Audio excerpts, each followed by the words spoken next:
Assalamualaikum warahmatullahi wabarakatuh. Saya Nur Wahidatul Musliha dari Prodi Pendidikan Teknologi Informasi Fakultas Ilmu Komputer Universitas Brawijaya. Saya dari kelas PTIB. Nah, di sini saya akan menjelaskan sedikit tentang arsitektur dan organisasi komputer. Yang pertama, apa sih arsitektur komputer itu?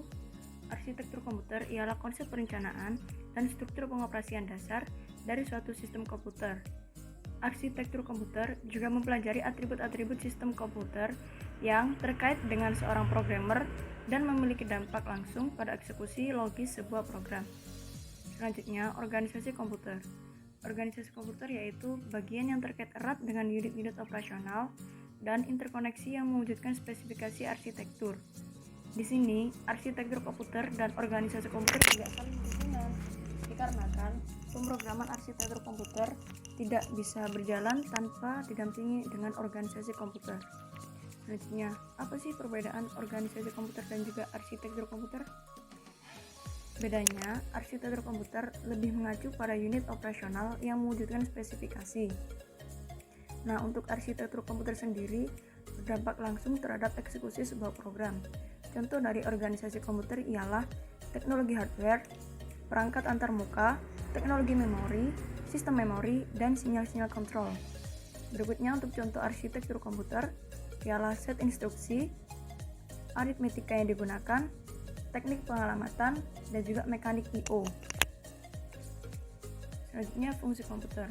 Fungsi komputer sendiri ada 4, yaitu pemrosesan data, penyimpanan data, perpindahan data, dan kontrol data.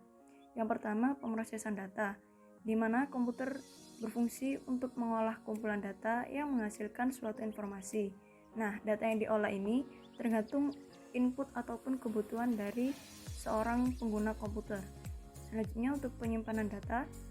Pada penyimpanan data ini, komputer berfungsi untuk mengamankan banyak data yang suatu saat nanti data tersebut akan digunakan kembali. Nah, biasanya data tersebut disimpan dalam memori internal atau eksternal pada komputer. Yang selanjutnya yaitu pemindahan data. Pada pemindahan data ini, fungsi komputer sebagai mengirim atau menerima data dari komputer satu ke komputer lainnya agar proses pengolahan data lebih mudah. Selanjutnya yang terakhir yaitu kontrol data. Kontrol data dikerjakan oleh manusia atau seseorang yang menginput atau memasukkan perintah ke dalam komputer, yang kemudian komputer akan mengerjakan suatu perintah yang telah diinput.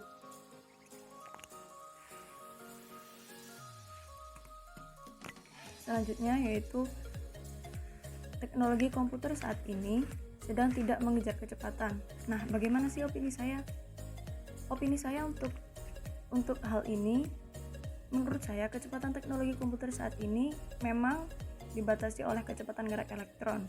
Mengapa? Karena batasan elektron ini berdasarkan pada kecepatan tercepat yang mungkin untuk transmisi informasi. Tentu saja ada pada kecepatan cahaya. Nah, meskipun demikian, para ahli juga mengupayakan terjadinya peningkatan teknologi komputer dengan cara meningkatkan efisiensi komputer, yaitu pada prosesor dan yang lain-lain. Sekian penjelasan singkat saya tentang arsitektur dan organisasi komputer. Kurang lebihnya saya mohon maaf, dan semoga ilmu yang saya sampaikan ini dapat bermanfaat. Wassalamualaikum warahmatullahi wabarakatuh.